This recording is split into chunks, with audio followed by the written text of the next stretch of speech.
Hello friend, मैं आज आपनालोকক देखाम chicken stick fry जीटोर कारणे मैं केइटुकारमान बोनलेस चिकेन लैसो। तात दिबर बारे काजू बादाम किशमिश मगज और तात दिम मेयोनीज और गरम मसला निमख एखिनिये मोर सामग्री। और काजू बादाम किशमिश और मगजखिनि मैं एनेधৰণে বনাই লৈছোঁ। এই কাজু বাদাম মগজ আৰু হেৰিৰ পেষ্টটো মই তৈয়াৰ কৰি লৈছোঁ, যিটো মই চিকেনত দিম। এতিয়া চিকেনত এনেধৰণে দি দিব।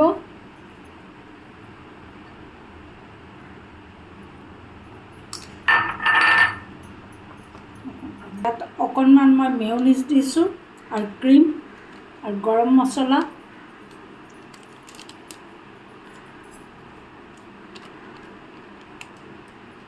और स्वाद अनुसरी तक निमख दिम।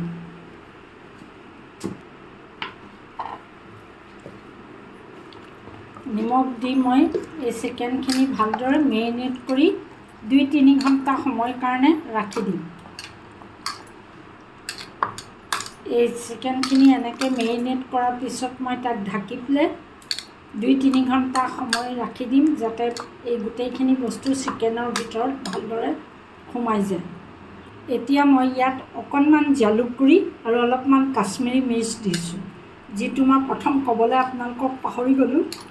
এইটো দি ভালকৈ মেৰিনেট কৰি এই গোটেই বস্তুটো ফ্ৰিজত ঢাকনা লগাই 2-3 ঘণ্টা সময়ৰ কাৰণে থৈ দিব। এনেধৰণে বাঁহৰ ষ্টিক ল'ব আপোনালোকে, আগটো জোঙা কৰি যিকেইডাল ষ্টিক আপোনালোকে পানীত ডুবুৱাই ৰাখিব। আৰু মই চিকেনৰ পৰিমাণটো কম বনাইছোঁ, কাৰণ আমি দুগৰাকী মানুহ। আৰু আপোনালোকৰ ঘৰত যদি মানুহ 2ডাল ষ্টিক খোৱাকেই মই চিকেনখিনি দিছোঁ। আৰু আপোনালোকৰ যদি ঘৰত মেম্বাৰ বেছি আছে, তেতিয়াহ'লে আপোনালোকে চিকেনৰ পৰিমাণটো বঢ়াই ল'ব। আৰু এতিয়া ইয়াক মই ঢাকি ফ্ৰিজত 3 ঘণ্টা সময়ৰ কাৰণে থৈ দিম। 3 ঘণ্টা মেৰিনেট কৰাৰ পিছত ঠিক এই ধৰণে হেৰি হ'ব।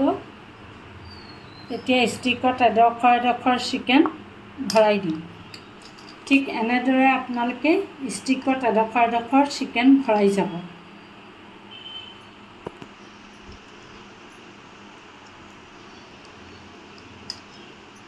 মই মাত্ৰ 2ডাল ষ্টিকহে ৰেডি কৰিছোঁ।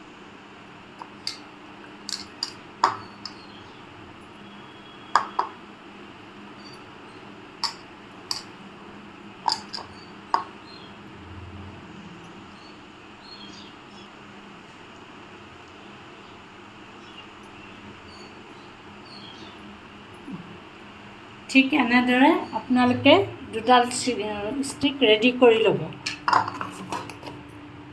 কেৰাহীখনত এনেধৰণে পেনখনত বাটাৰ 1 চামুচ দি দিব। অকণমান তেল দি দিব।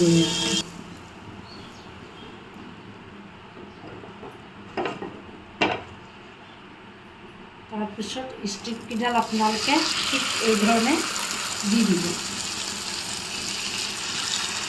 और गैस को लो फ्लेमत राखिब और स्टिककेइडाल खूब लाहे लाहे सिजिबर बारे राखि दिब।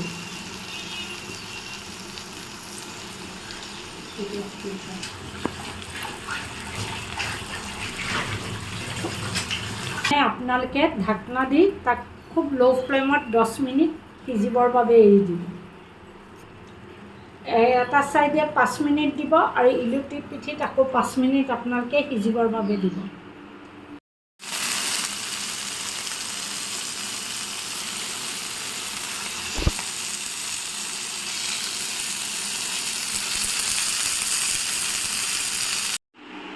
এয়া এতিয়া আপোনালোকৰ ৰেডি হৈ গৈছে চিকেন ষ্টিক মছলা ষ্টিক চিকেন। এয়া এতিয়া সম্পূৰ্ণ হৈ গ'ল আপোনালোকৰ মছলা চিকেন ষ্টিক, যিটো আপোনালোকে খাই ভাল পাব বুলি মই আশা কৰিছোঁ। আৰু মোৰ এই ভিডিঅ'টো যদি আপোনালোকে ভাল পালে তেনেহ'লে লাইক শ্বেয়াৰ কৰিব আৰু মোৰ ইউটিউব চেনেলটোক ছাবস্ক্ৰাইব কৰিবলৈ নাপাহৰিব। ইউটিউব চেনেলটোৰ নাম তচফিয়া কিটচেন।